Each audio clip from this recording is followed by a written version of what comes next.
Everyone, this is the video that I'm recording in replacement when we're not being here this week. Again, you're allowed to watch this movie or at the time of the class. Either way, homework will still be due the following week and has been labeled as such under the assignment file. I have right now pulled up on my screen assignment 7 text in detail, which we've already done. But I just want to remind you of what things we've made sheets for, and we might kind of toggle back and forth between this. So we've made layouts for some things, but are creating new layouts today. And this was the assignment where we created those layouts and set up the sheets. If you need to go back and review in detail reports, layout, and paper space, this would be the assignment to look under and rewatch portions of the video. So we have boathouse, we've got the zone, floor plan, site plan, building section. And then today we're going to have a lighting and power and communication plan for 2 separate spaces that will be added to that. And that will be in addition to a more well-developed reflected ceiling plan, which we already have a layout for. I might cover how to make those layouts again within this video, but just in case, this is the assignment that you would refer to. I kind of spent my time this morning organizing this file in an older file that I've used to teach the class before, but it's always the same project. I just didn't have everything in one plan, and I thought maybe that adds to a little bit of confusion when you see so many things on my screen because I'm redrawing things. So I wanted to instead show you what a finished plan would look like for this week's homework at the end. We have one furniture / floor plan that are combined. On this furniture, I'm going to highlight it so that you know what I'm talking about on the screen very clearly. On that plan, we have furniture that can be toggled on and off. The floor plan is everything underneath and eventually extra notes which are not shown here, as well as what we're adding to it this week. If I zoom in, my lighting, power, and communication plan symbols, which includes switching lines, switches, light fixtures, ground fault circuit interrupter, duplexes, standard duplexes, and so on and so forth. This is really 3 plans in one that's combined and toggling on layers and off layers I am keeping control over. By creating different tags for them at the bottom of the pages, I will have 3 separate sheets and documents going towards my contractor's set of drawings that will be submitted at the end of this class for the final product. If you haven't consolidated your plans, you need to because you've deducted plans from here on out for not having one consolidated plan. People in space planning, if you've fallen so behind that you have many different options, there should still be one functioning plan at the end that's getting turned into me and turned in for homework every week. So for instance, I have a student files open. She's not behind or anything. I'm just using her so she can think.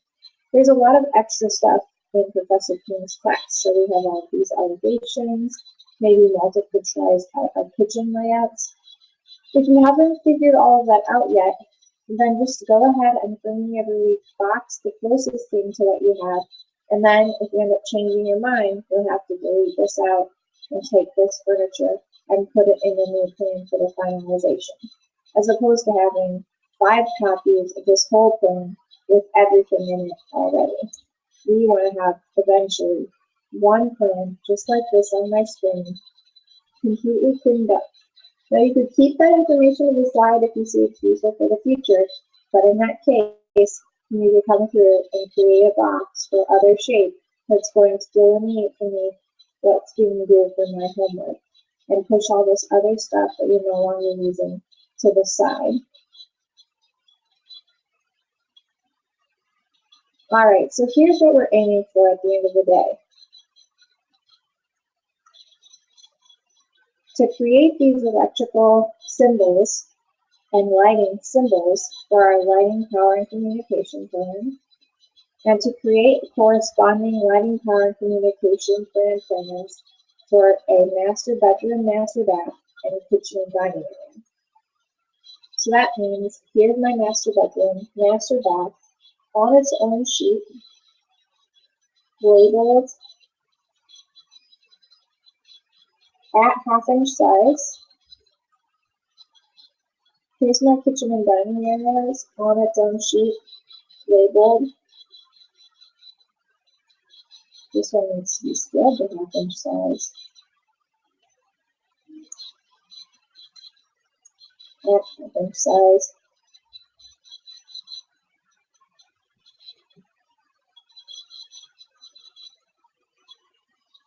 A separate reflected ceiling plan that's more complete with writing symbols and any details for space planning students that also cut through that ceiling plan, which we'll talk about in this video, and all the notes from my class included and any extra notes needed for people who are in that space planning class, along with its corrected corresponding plan, which this, because you've already set up the 1/4 inch and you have notes on it, should just, as you add, be setting up this sheet and it should be ready to go. So 2 new sheets, an existing sheet that's corrected as we go, and in our model, adding layers that create those other 2 plans to our furniture/floor plan, which is one plan at the middle of our drawing. And that's what we will complete in this week's time.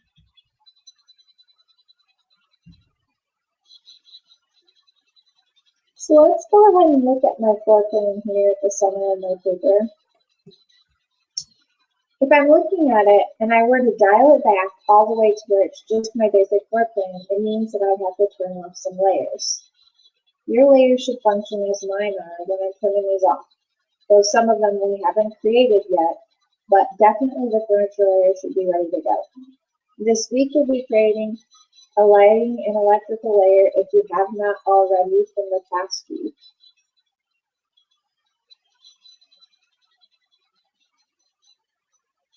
We'll create a switching lines layer.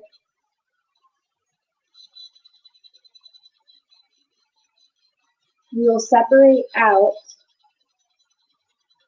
our kitchen and bath furniture.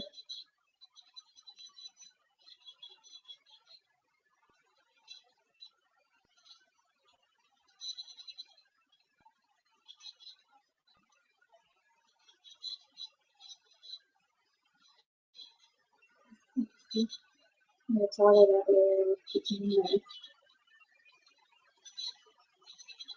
And we will be able to turn off our furniture if we can't already. So for me, I just put it on a separate layer because I have the activated scanning and I can really try it. Your furniture, we'll toggle it off.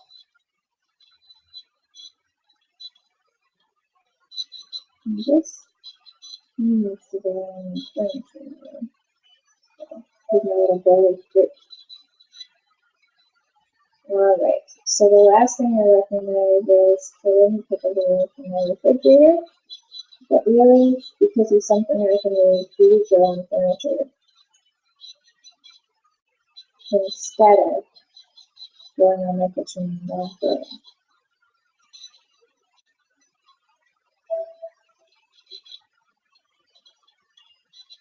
Alright, by this week you should also have all of your window blocks in place and your door blocks in place. So this is my floor plan that I have in front of me. With my floor plan in front of me, I'm ready to think about how I'm dividing out my furniture plan and my floor plan using the sheets below.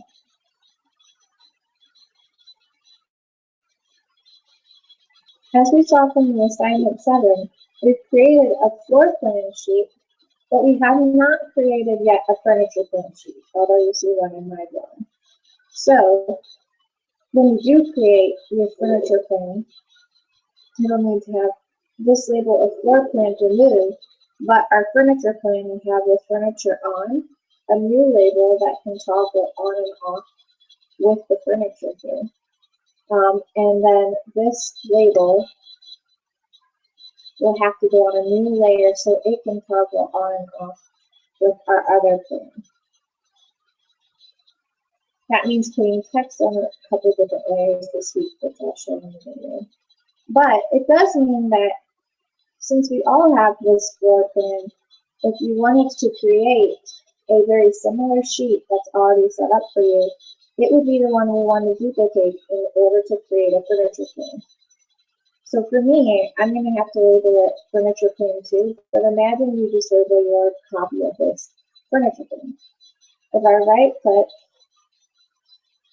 and I say move or copy, and I select furniture plan or floor plan actually, floor plan, and I do create a copy, and it has to be checked, and I click OK, it's going to create for me a new plan called floor plan 2, which I then click on in the lower left-hand corner. You can see floor plan 2. Maybe they will put it right next to floor plan or to the end of your drawings. But if I double click in there, that's where I can name it furniture plan. Now ignore that I'm going to name it A. That's just because I already have one named furniture plan. So when it duplicated with it any information that was connected to the floor plan title box. And it duplicated the 1/4 inch setting with the drawing already in view of the floor plan, which will save us time in the setup of those viewports by duplicating the correct things. Let's go back into our model space and think about what we can do with this floor plan text. So we have to get a label that's going to show up sometimes for floor plan and sometimes for furniture plan. That means putting this floor plan label on its own floor plan labels layer instead of on maybe just labels. So I created a labels floor plan. That way you know you're looking for labels first and which labels the floor plan labels. Probably the most of the trick. So I can put that label there. Then I'm going to duplicate this text by copying it down. And I'm going to type in furniture plan.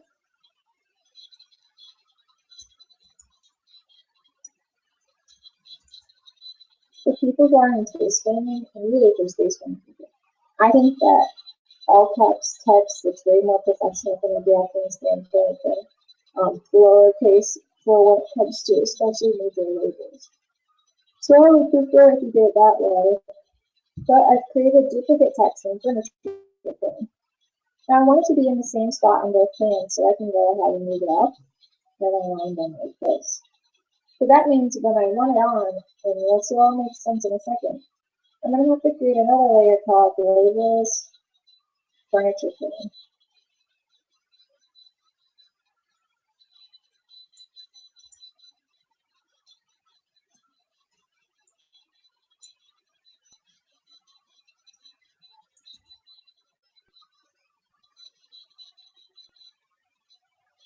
I'm going to grab the word furniture plan, and from the drop down menu under layers, I'm going to put it onto labels furniture plan. Now I'm going to go out to my floor plan tab at the bottom of my left hand corner.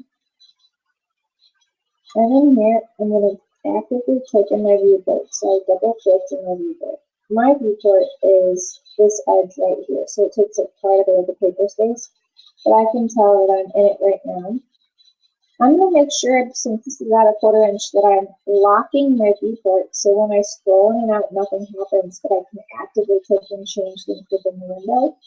That way I don't lose any of the work I've completed in the past weeks. I don't want this furniture plan text to show up. I only want to see floor plan. So what I'm going to do is recognize that labels, lines, anything that's drawn can be controlled both in the model space and in the paper space. The paper space has even more controls for what I'm going to print. So if I do layer properties, and I come into labels furniture because it's the one I do not want, and I kind of pull these things over so I can see what I'm seeing. I can see things like viewport freeze, freeze, new viewport freeze, and I am going to go ahead and click on my viewport freeze.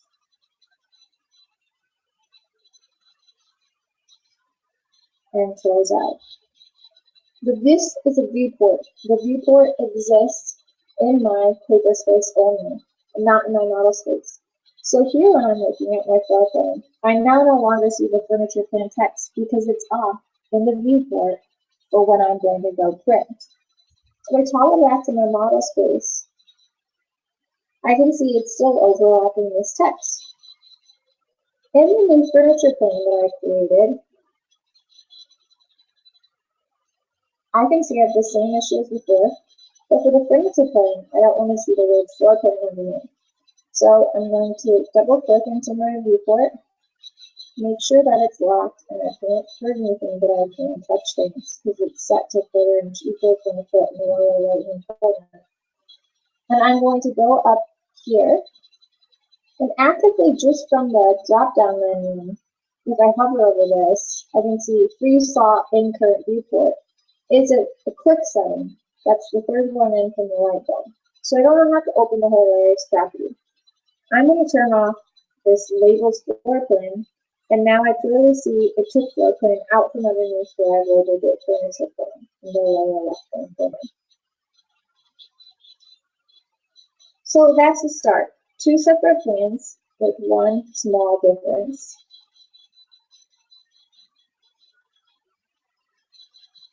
But really, our furniture plan doesn't need to have any of this hype chase text or low brick wall text. Those are all notes about the site of the floor plan, things and details that might go into the design of things that are staying if I never move and take them with me. So I can turn those off by putting those on floor plan labels as well in my furniture plan. I'm actively in my viewport, and I already have these two not within my furniture plan. So if I put this last little brick wall by clicking on it onto my labels floor plan, it'll go away with the rest of the things, and I can take its either one too. So that means it'll only show up on the floor plan, and then the furniture plan becomes purely about furniture.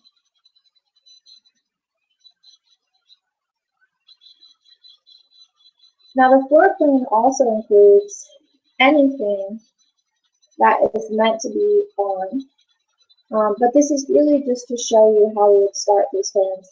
And we're going to go about turning things on and off more for these 2 plans in later weeks.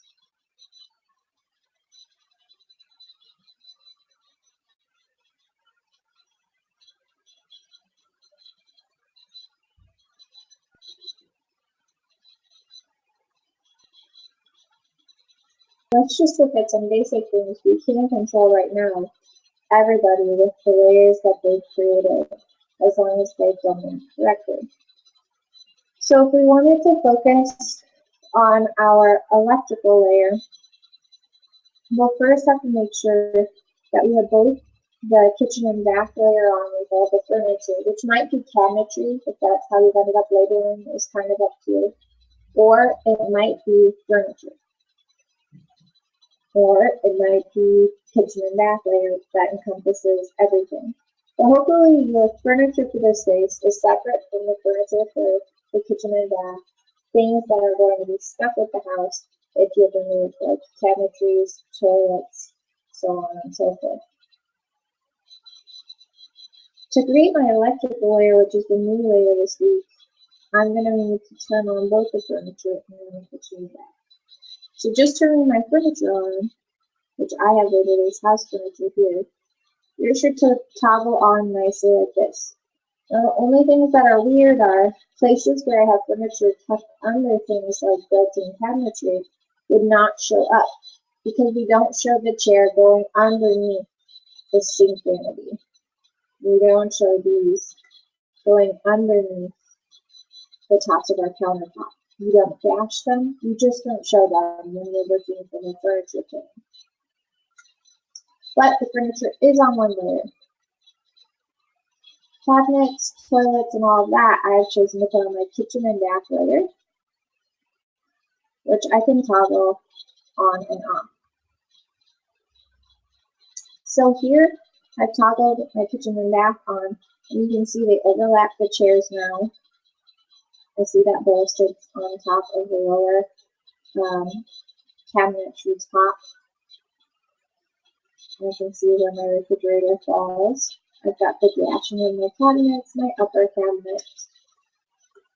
For the furniture plan, and for the floor plan, we won't necessarily have all the labels that we would have for your floor plans and kitchen called out showing, but definitely not for wiring and electrical plans. So those of you who create the specifications, you might not see those in our lighting and electrical. In fact, you will not see those in lighting and electrical. So right now, when we toggle these off, hopefully those labels or the nomenclature is also on its own as well, its own layer.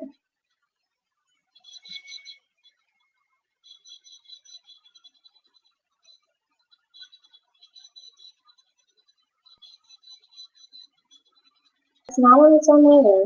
That's what we need to think about doing before the following week to have completed things and make sure that our final drawing process is smoothly getting corrected down. Then all at the end, you're going to have to figure out how to go back and find all of these things. So we have a kitchen and a bath layer, or cabinets. It could be on multiple layers as long as they're separate from the normal furniture. And then we also have our furniture layer. Now I'm going to toggle on my lighting and electrical so that I can talk about exactly what it is, and you can see how it goes with the overall plan. I'm going to really quickly make my furniture layer gray out in view as far as its color, just so you can better see the lighting and electrical and the spots that are overlaps with my furniture.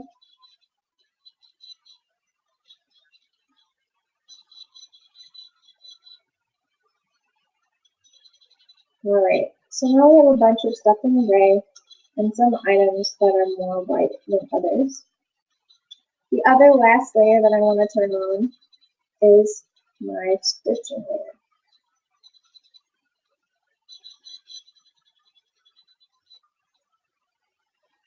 Right. So when we're done making a LPC plan, as Professor King calls it, which stands for Lighting, Power, and Communication Plan, then this is what it will look like overall. The lighting, power, and communication plan, the furniture is always grayed out in the background. Let me repeat that. The lighting, power, and communication plan, the furniture is always grayed out in the background. We can do this when we go to print, and you could easily have it be whatever color you have it set up in the model.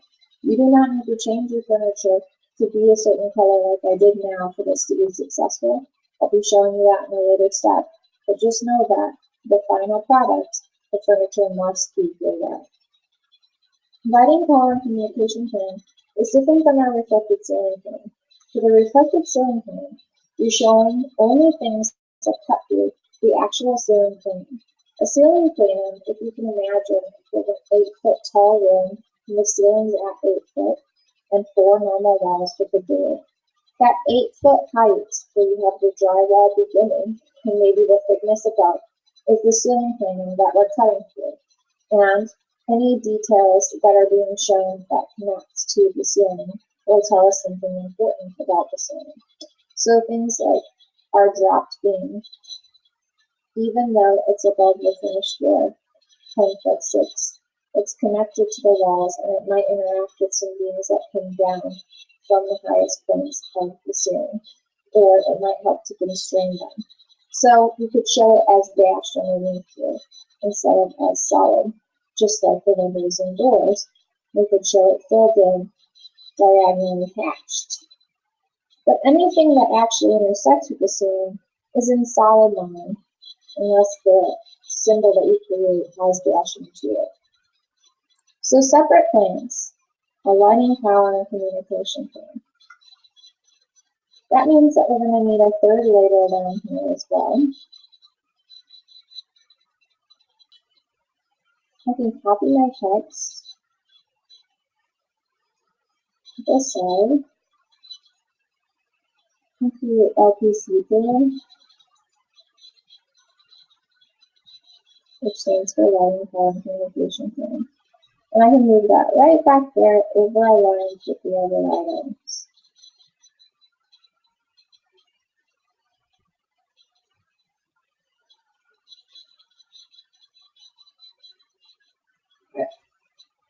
Remember, we can toggle it on and off as we need to within our final sheet here. So I have a label that I've created. That means I need to create the label layer to go with it. I'm adding a layer using the first layer probably with the center spot. And I can do a label,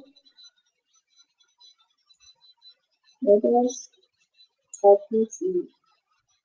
That means anything I only want to show up on that plan can be put on that label layer and toggled on and off.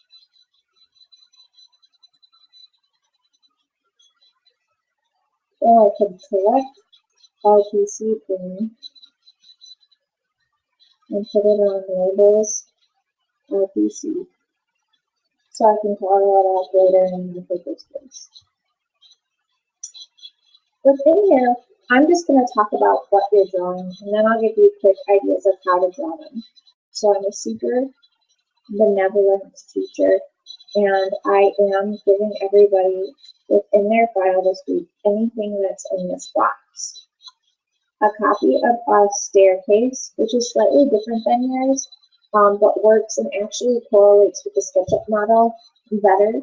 So you can use yours and do a similar function, or you can copy this one over 2 places.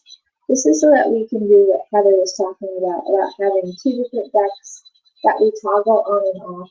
One that we cut furniture out of, and one that just shows up in some of the plans as a blank without furniture at all. So the floor plan and furniture plan, we need separate decks. Students who are in space planning and might not have completely finished a kitchen or a master bedroom and bath, at this point can use these items that are giant blocks for their spaces, which would have to be exploded and put into place in their model to match mine.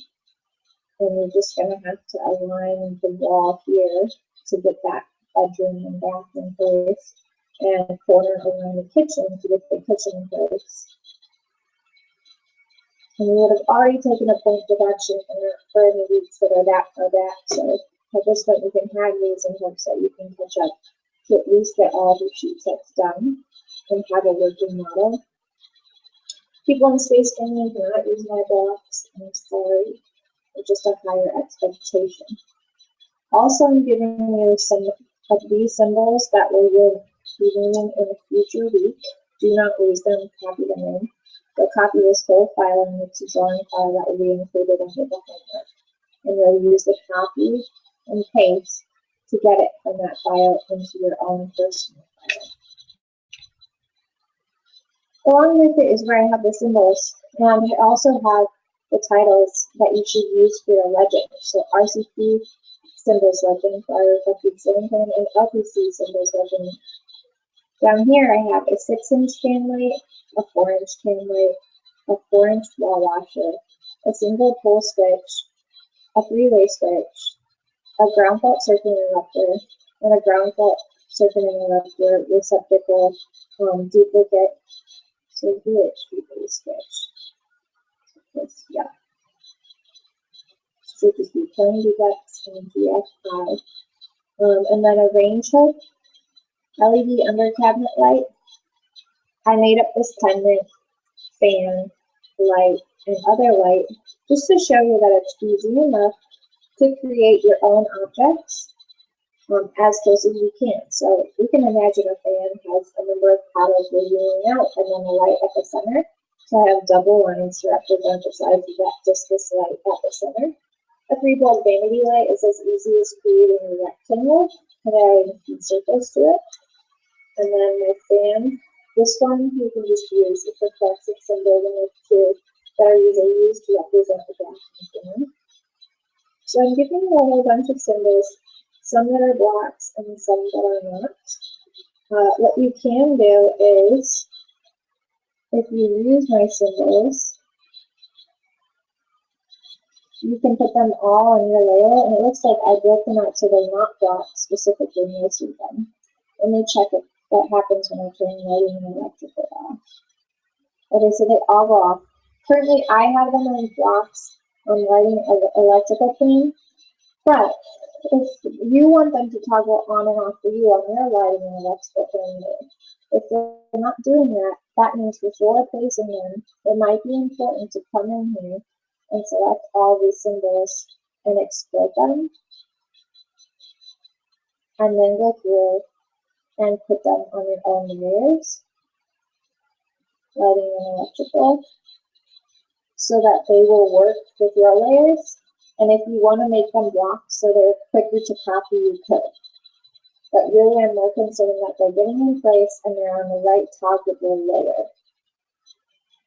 So why I'm saying that is, remember, blocks hold the family that they're created on. So if this had been copied from my file on Windows Invaders or Writing Column Communication Plan, and you got it into your file, it won't fully toggle off maybe if you don't put it on your own layers. And usually that means either editing the block or exploding it and resaving and modifying the block. So all those symbols for you though that are easy to copy and save you some time, and I've taken the time to create instead of having you recreate them, and they're at nice sizes that will go with your plan. Be easy to read but not obnoxious. So these are all symbols,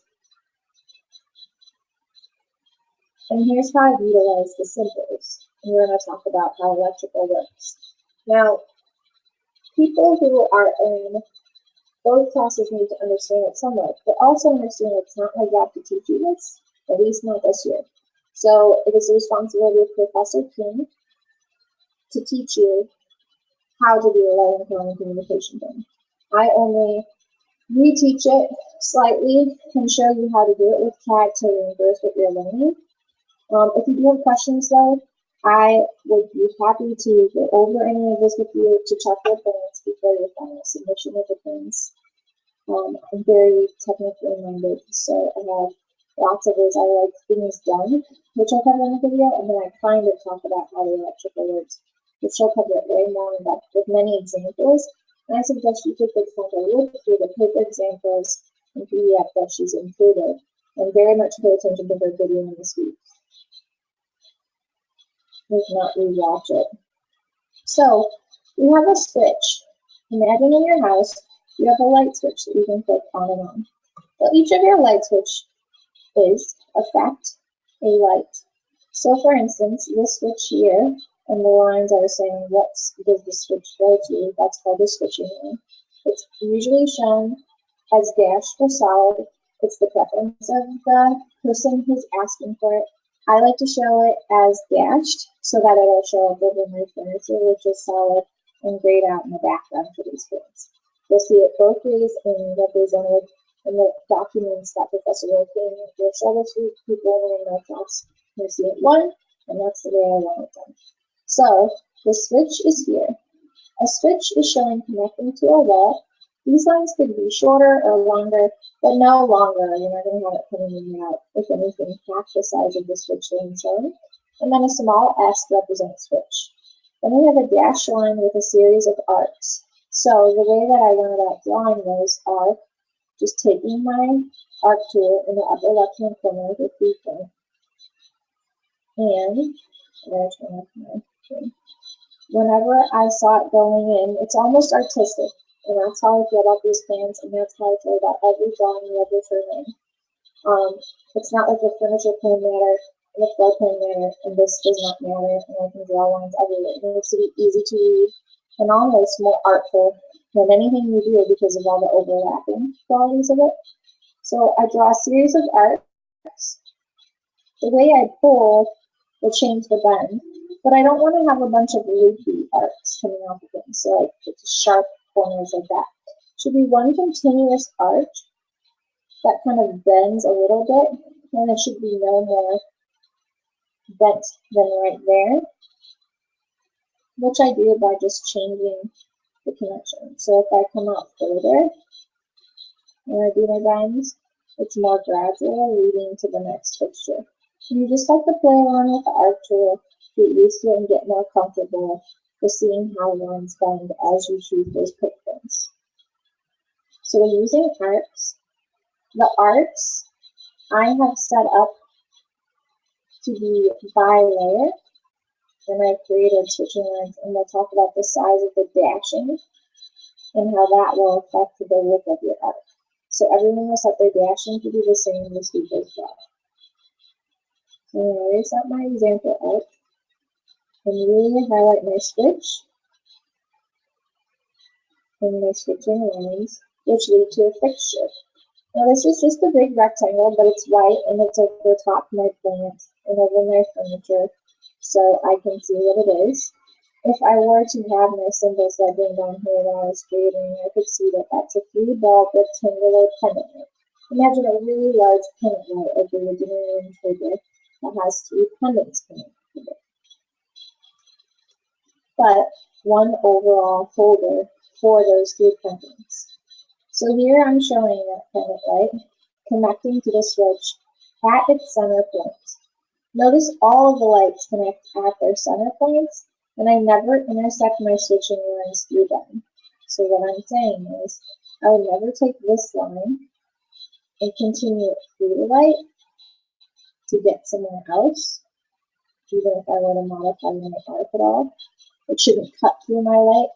Once I get to the light, I'm connecting to a center and point.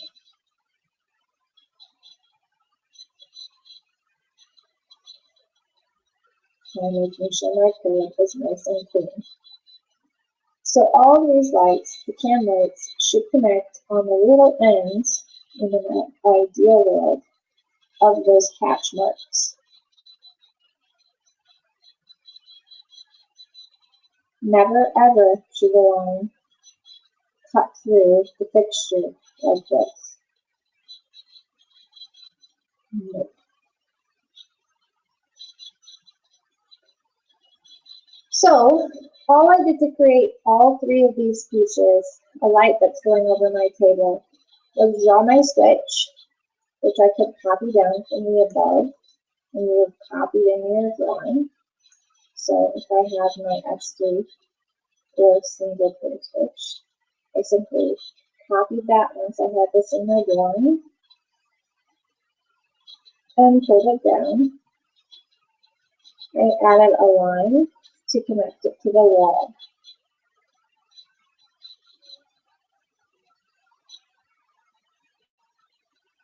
And we're looking to see that your lines are straight, not diagonal and diagonal. Like I said, it could almost be half of this line. It doesn't even have to be that far out. These are slightly bigger than the ones I'm giving you. You could make them bigger if you wanted to, but no bigger than what I'm showing on the screen here.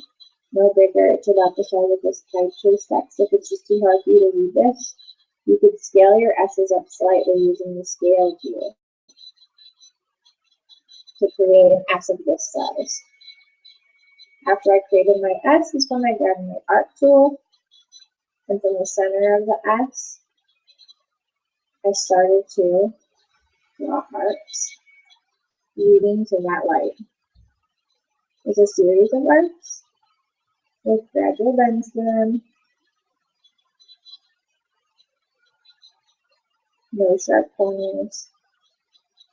The longer out I pull, the more gradual they are. But, like I said, I would have then copied the fixture or drawn my own fixture and attached this arc into the side. Even this is gradual enough and easy to read. Okay, so all it is copying symbols, placing them, and then drawing my dashed lines and connecting it to my other symbol.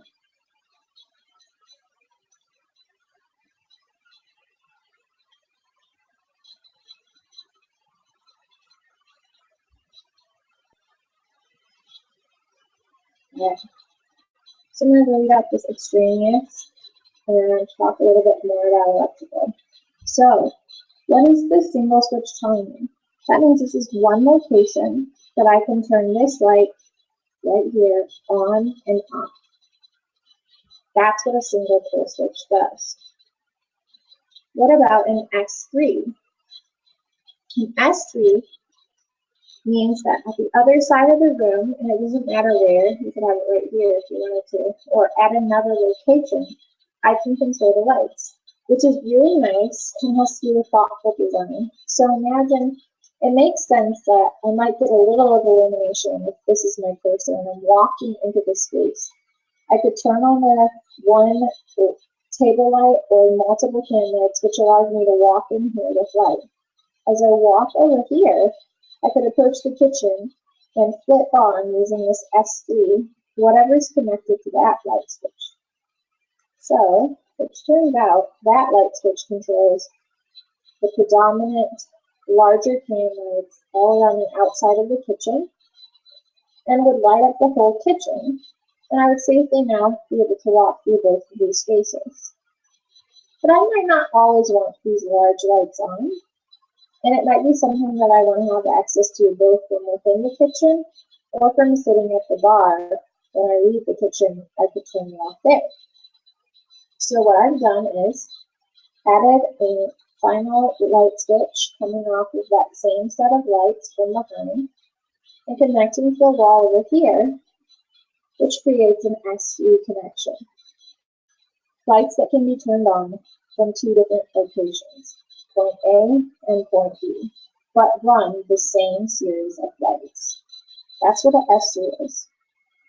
An S is a single switch. It has nothing to do with how many switches are in the facelift. So sometimes you have one and sometimes you have two. The number has nothing to do with that. This is just a single switch that runs to a single light fixture. Right here. You can only turn it on in one location. And that's the biggest difference. Besides having can lights, I'm thinking about the overall light that's needed for a space, which is really hard to know at this point without having taken building systems and learning how to measure foot candles and all that fancy stuff.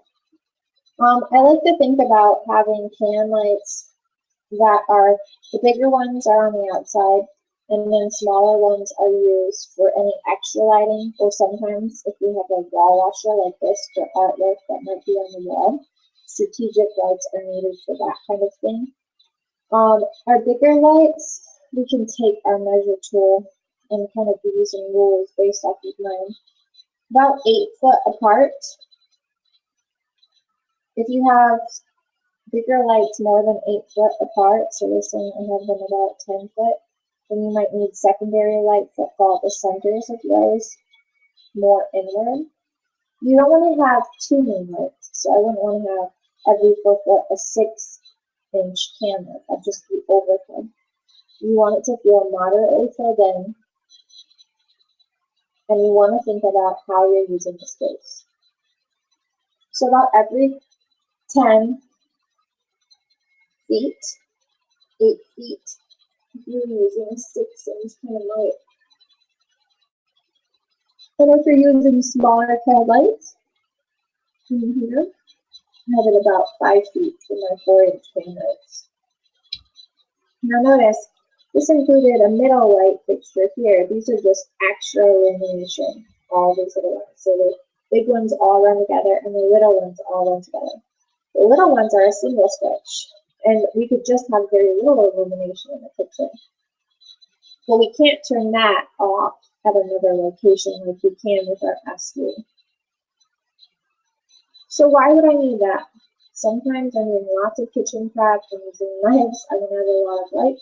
Sometimes I just want some ambient light just to make it easier to be in both of these spaces, or because I'm sitting at the bar and want illumination on both sides. That might be when I use my smaller lights. If I'm just using prep areas in here or working late or just wanting to illuminate underneath these top cabinets that go over the bar, then I have all these under cabinet mounted lights. You know, you can imagine some of those commercials you see the tap LED lights. These are actually wired into the wall and stuck to the bottom of the cabinets. And I've added their switches right here. So this switch controls this one to the left, all of these that connect to the left, and between every light, I have the arcs. So I can have on one switch as many lights as I want.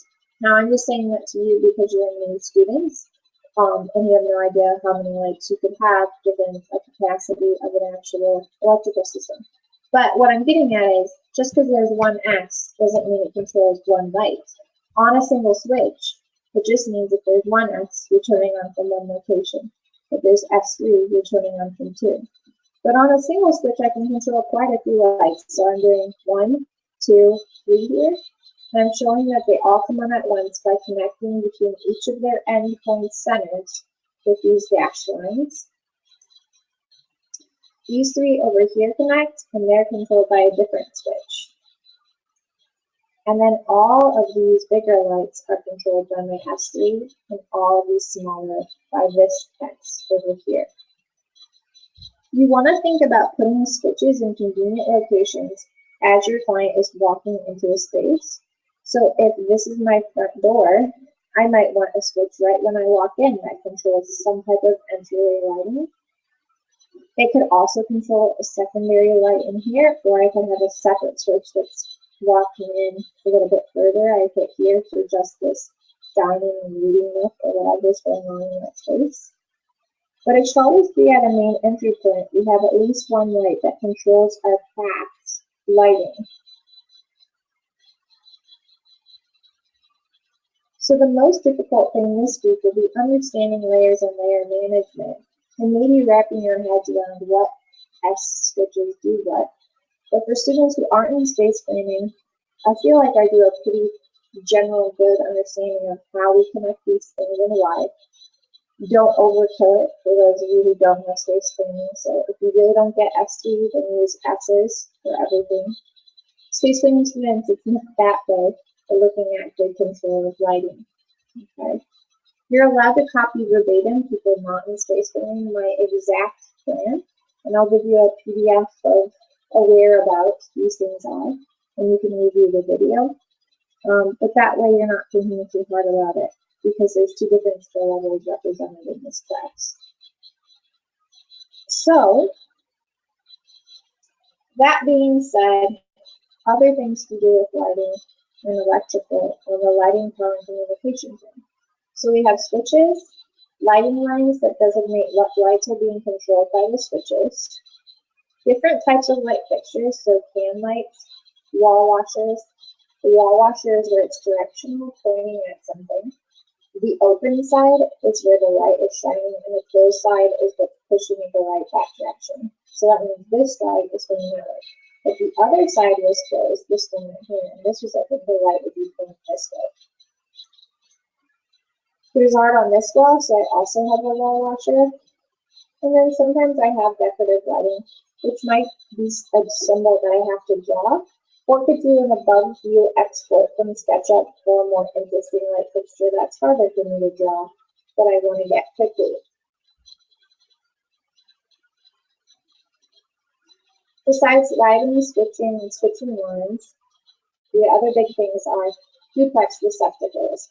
We all know what a duplex is. A duplex is where we plug our computers in, and we plug our cell phones in. And there's usually two of the duplex resets on the face. There could be 4. If there were 4, there'd just be a little number 4 right here. This, and it would have 4 prongs. So the number of prongs represents places to plug into, 1 and 2. This is a duplex instead of a quadruplex. So we have, these are the most basic.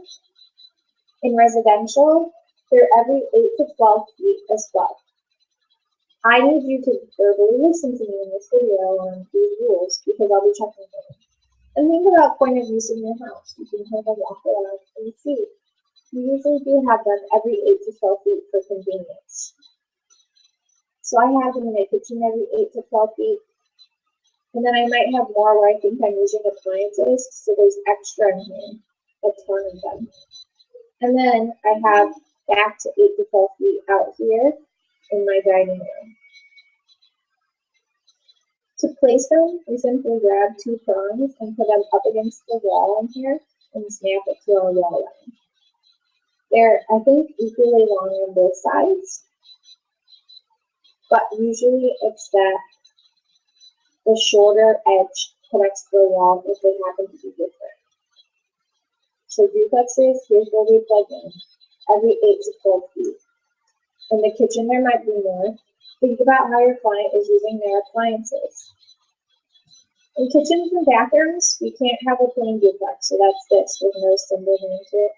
We want a ground fault circuit analysis, say GFCI or GFI for short. And that's where it's waterproof and meant to be in an area with water and have that automatic shutdown if something was to happen. So, in here you'll see GFI, GFI, GFI, GFI. All of these GFI. The same is true of my bathroom. GFI, GFI, GFI. Any other rooms, bedrooms, dining rooms, those are indicated by the standard duplexes.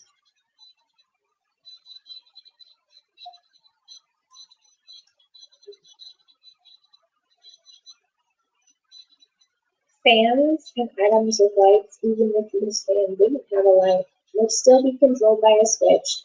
The dashing goes to the center of the light fixture at the center of the fan.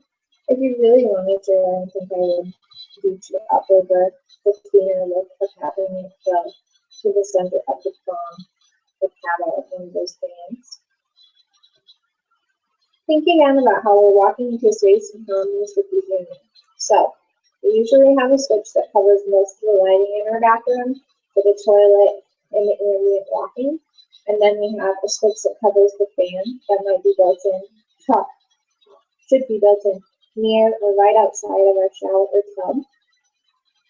If you have to, according to code, have either a fan in your bathroom or an optical window. You don't have to have both. But I suggest always having a fan just for the problems with mildew and moisture control. There's no reason not to have a fan, and it's so cheap to install a light with a fan that you can put in your shower or at the center of the room to get rid of that extra moisture.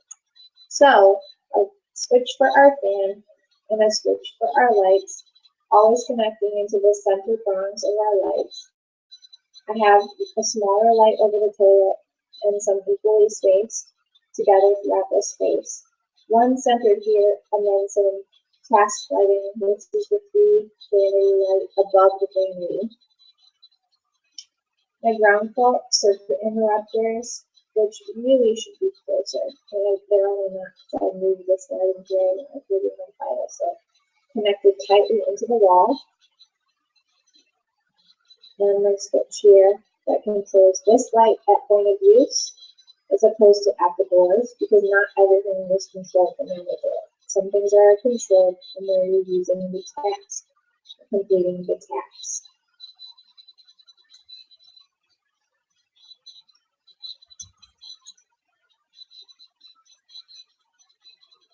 Notice in the bathroom again, no duplexes, no bathroom, circuit interrupters.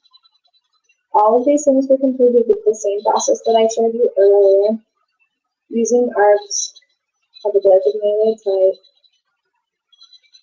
And you can see our switching lines active, that's why it's switching out for me. So we'll create our switching lines really nice.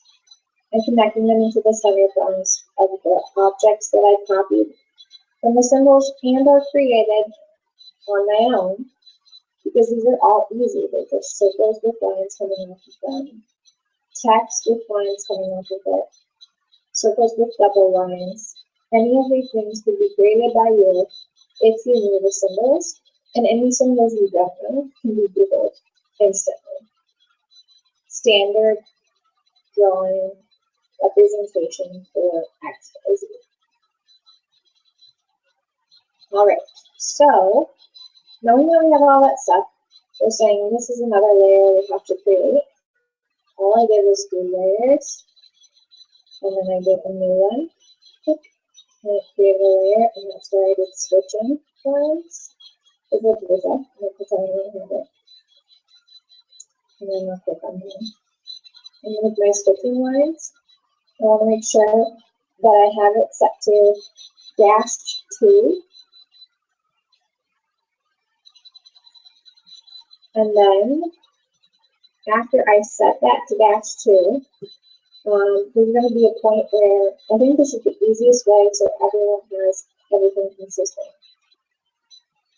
When you have it set to -2, it's not going to look like this right away, but you're going to draw all of yours on the switching lines layer, so it should be active when you're drawing the switching lines. Lighting and electrical is on its own layer, and switching lines are on their own layer. So I have the switching lines active. Once you've drawn them all, so let's say they're all drawn -2, which is going to show up either solid or pretty small. I want you to select all of your switching lines at the end. Just make sure you know. I select them all in 2 major spaces. I say 2, but it's kind of 4. It depends on the concept in there. This is my best attempt at getting us all on the same page this year, because with all the line type settings that are randomized by students, they can get kind of wonky. So once we've created our switching lines layer and we've drawn it all on the switching lines layer, we're going and we've set our drawing switching lines layer to drawing. And if you've got something you don't want, you just hit shift, which is a minus. So I created the switching lines layer. I set its line type default to -2. And I'm selecting all of its pieces. I have them all selected. I'm going to right click and I'm going to go to properties. And the properties panel will open somewhere on my screen. And for the line type scale, I'm going to type in enter. For the line type, I am going to do the layer, high layer, so that's where yours should automatically already do this way, hopefully. It's a little messy because I've decided to do it this way with it. So we want to be on switching lines. And the line type should automatically with switching lines be -2 as we've set it up under the layer. And then the line type scale is the one we're going to have to change. We're going to put 3. So it'll make them all look the same. So then that's all set equally like that. So all we did, it seems weird because I had to do extra in here, but if I do it again in the same order before I do the lines, I would do layers, create a new layer. It creates a layer in switching. I would set this to be -2. Then I would make sure switching lines was active up here in my drop down menu as I like to draw in my lines. That's probably after you place your switches. You can draw lines. You wouldn't draw the switching lines first. So we're just on how we get them to look like this. So after your switches and lights are placed and you've drawn in all of your lines, once you have the lines, and you could put them on the layer after the fact, right? I could have drawn this all on long layers and then go back to it and put it on where it is. But on your switching lines layer, set with line type -2. After I've drawn them all, I collect them all, and with them selected, I right click, and I'm going to just click.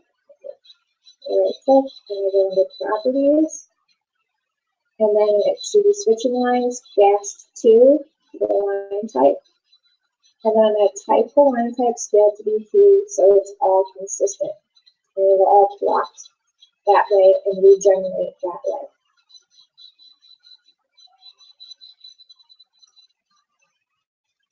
That way we have a gas line that's different than our countertop gas line, which should be smaller.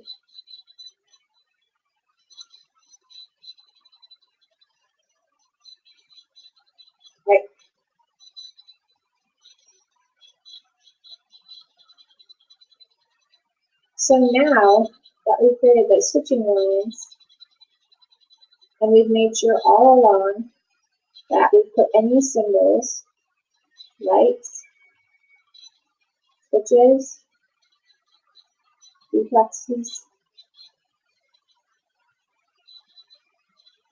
fans, anything else. And we put all of our symbols on the lighting and electrical. We're ready to create these new lighting and electrical plans.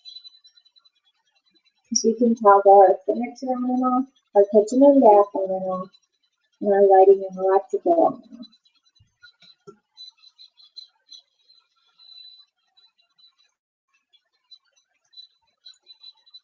So let's say I have finished drawing in all of these connections, all of the light fixtures, all the resets, and we're finished for my major spaces, either kitchen and bath or master bedroom, master bedroom.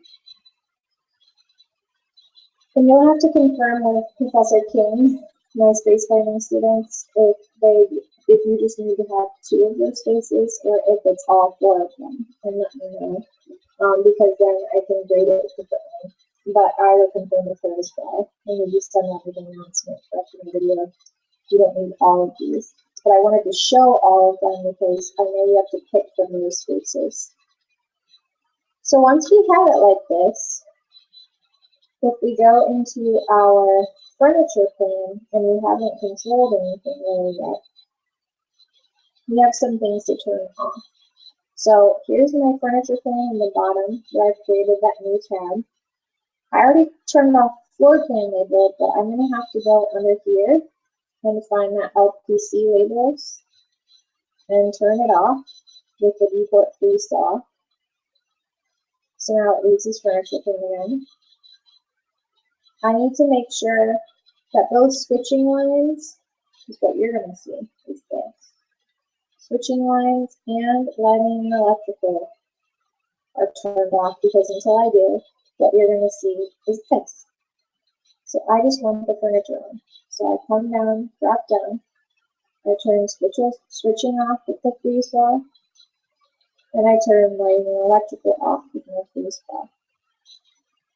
And now I only have my furniture plan, which includes my bathroom and my bedroom, and my kitchen, and all the built-in stuff, as well as anything I could physically move.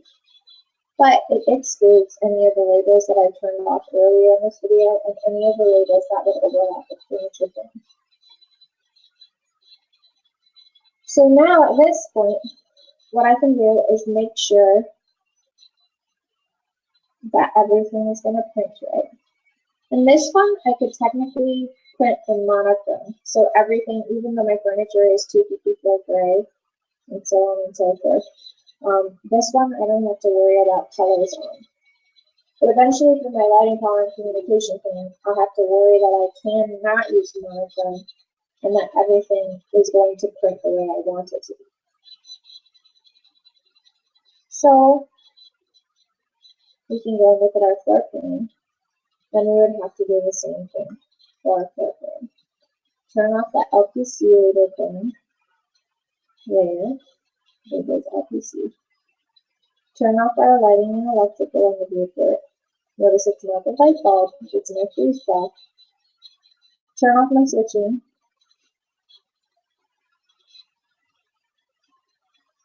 And turn off my furniture.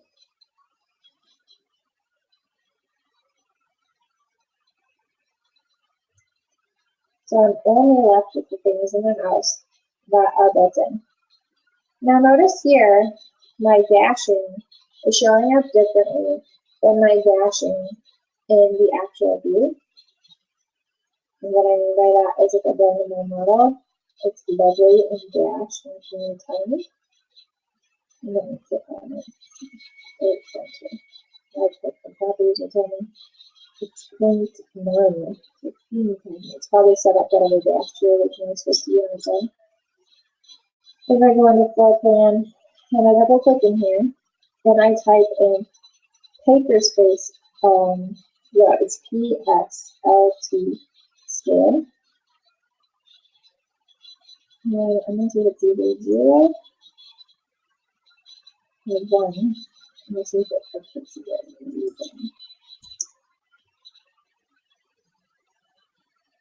Alright, so I set it to 0 down here. So what I did again is I double clicked in here and it's active, but it's locked down here because I don't want to lose this code image. And then I type PS LT scale, okay? And I changed that 1 to 0, which means it's using whatever the actual object is set to, that 0.1 blah blah blah.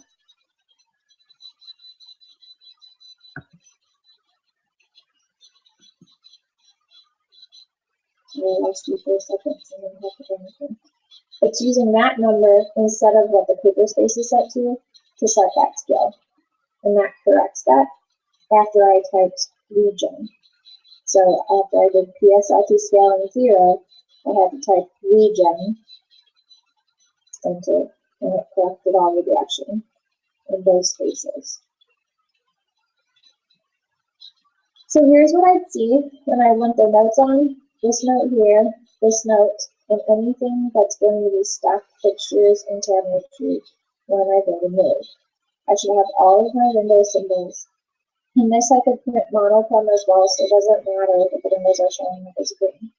We'll review that really quick. If I go to print, continue to plot, monochrome, and preview, it turns everything black. So it doesn't really matter what my layers are, and that's totally fine for my floor plan.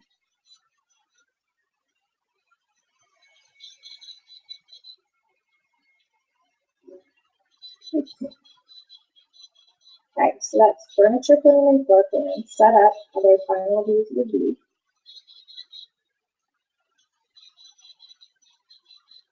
One is just the floor plan and symbols and labels. One with furniture as well as those symbols, minus the labels, extra interior for the space. And now we have to create 2 new tabs at the bottom for sure for my class. So people who are just in my class and not space rating, you can either use my spaces or your master bedroom and kitchen that you created and add a dining room and create these sheets. But people who are in space planning, you will create your own, you will use your own and create these sheets.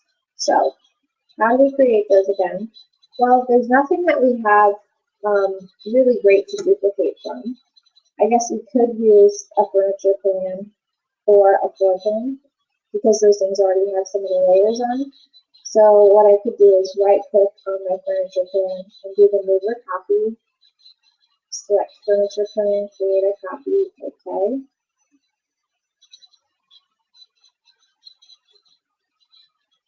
It creates a furniture plan copy, which I then can relabel one of them to me by double clicking on the tab in the lower left hand corner or right, depending on where I put it.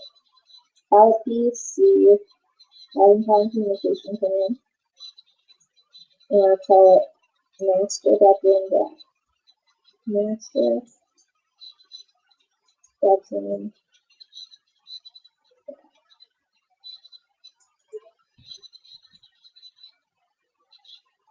If I double click into there, I have this view here, and it looks a lot like my furniture plan.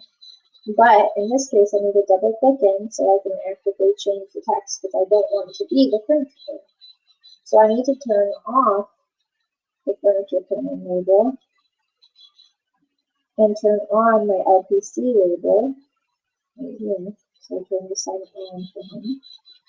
I need to keep all of these things on, but then turn on my switching lines and my lighting and electrical seals.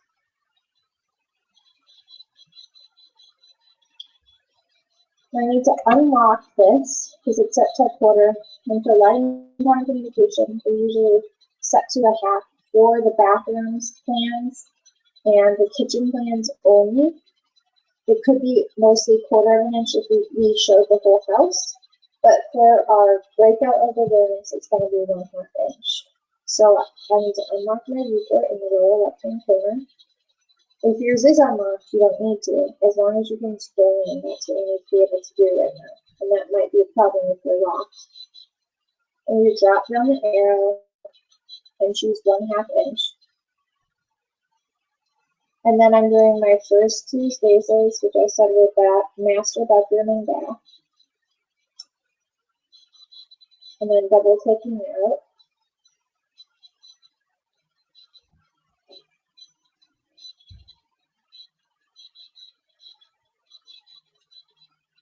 So now you have to change our viewport size because we just want to show this 1/2 inch thing, not all the extra information. Something I learned today is I couldn't see the viewport because its edges were turned off. So if I right click and I do a quick select and I change it to viewport and I say on and OK, it'll show me my nodes and I can usually use those to select and turn things. Now a lot of you will be able to see your viewports because you haven't turned them off. If ever it is off and we can't find it, that's how we correct that. So I just want enough of my selection to represent what I'm showing in the plan. And that's plenty. And it's centered on my page.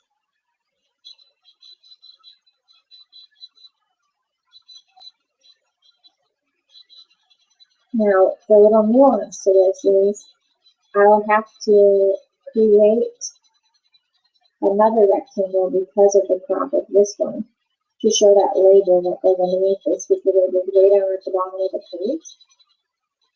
So what I mean by that is I type viewports and single, okay,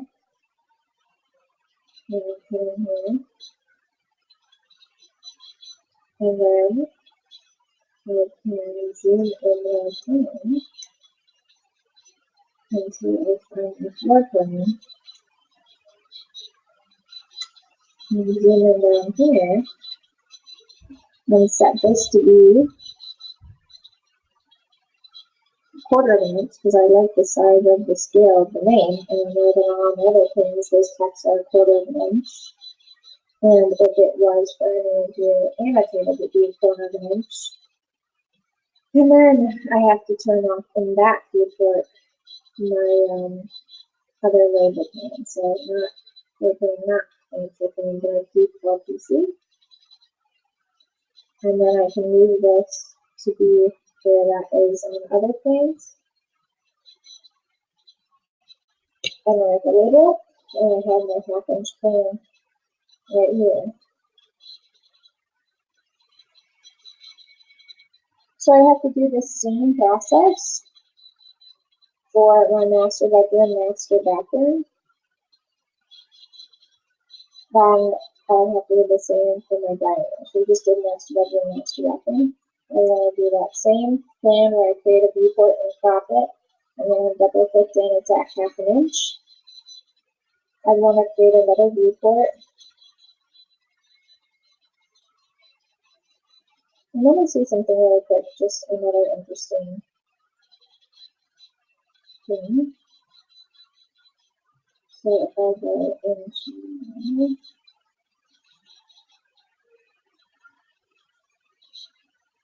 use the area plan and then hit plus over so I can see everything. And we'll go to LCP. If I select this and I do copy, let's see if we can't just copy that idea once we've done it to the kitchen and dining. Alright, so it works. But then I would have to make sure that, well, I can use LCP plan for both. And then I can have the dining and kitchen down here. I'm not going to require you to do all these labels this week. What I'm going to require is the setup of all the sheets in the center and the setup of them in the frame. And that'll be very clear in the homework.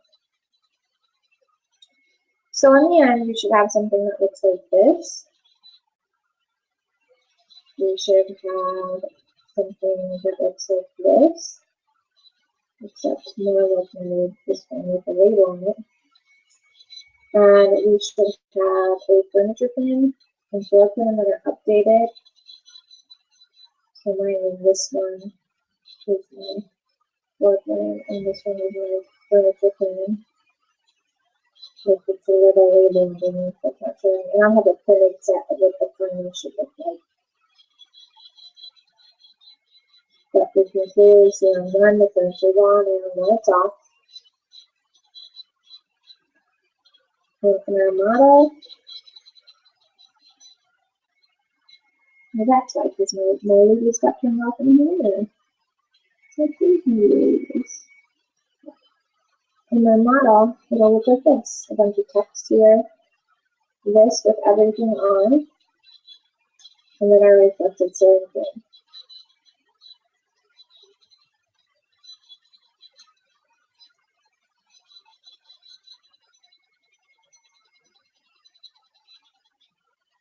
A reflected ceiling fan is only objects that cut through the ceiling. So for this week, because we might not have come up with all those details yet, and I just got you thinking about it with the theory that was involved last week. I said at the very minimum, you want to make sure that only your lights are copied, not the switching lines, not the switches, not the duplexes, only your lights and anything that cuts through, like a fan. So here's my fan here. My fan and my lights and my other lights are copied over.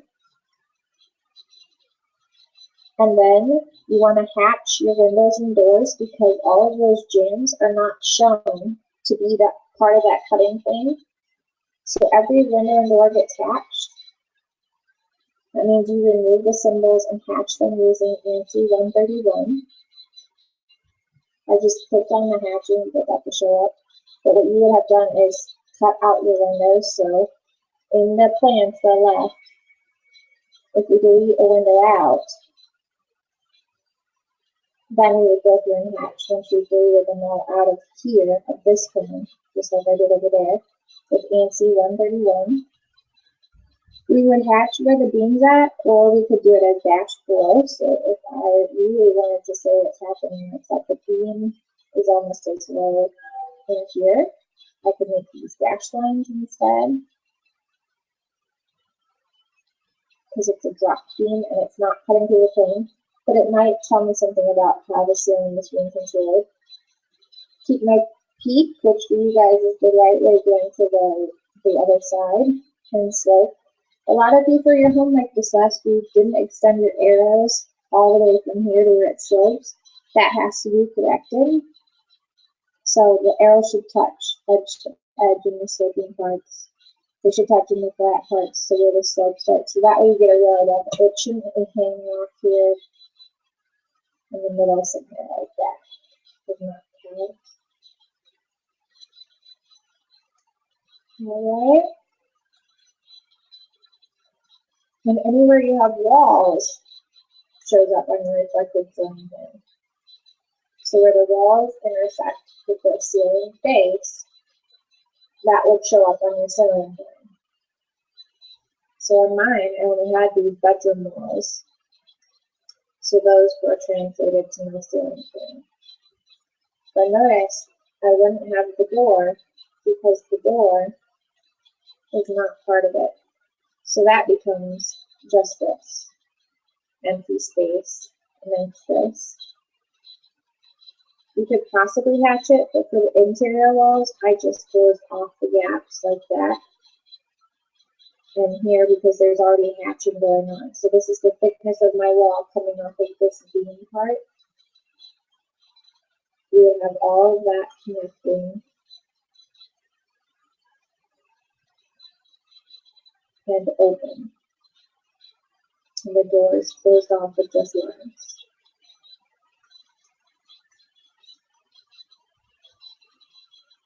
But my space planning people will cover all of that in space planning.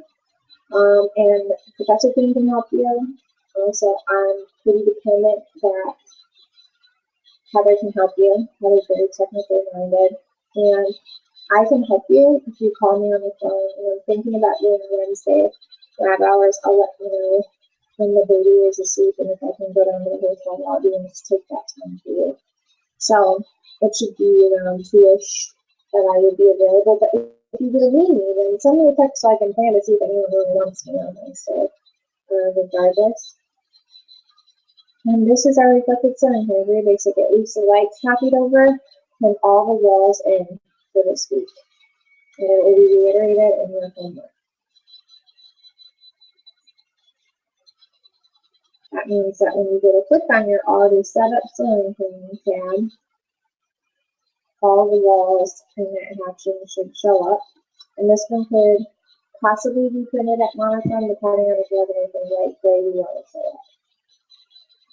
So I think that's the only thing I didn't say was for these furniture plans really want all the kitchen, bath stuff, and furniture to show up gray underneath. And really, in this one, there should be furniture underneath it. I think it's just because I didn't pieces this up and I have 2 copies of it at this point. So house furniture is on.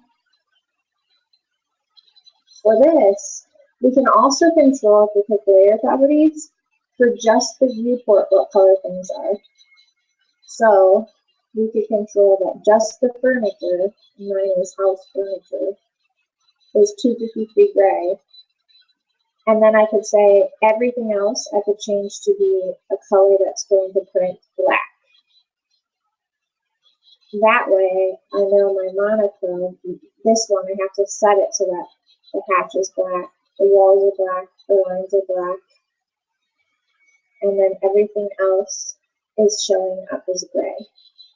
And that can be controlled. And then my layer property is on the right hand side with the viewport. Viewport is paper space colors. But that'll keep all the colors normal in my model space.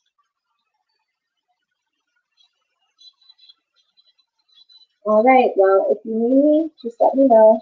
And thanks for listening. I will see you in the following week when we're getting into details of final drawing sets and squares.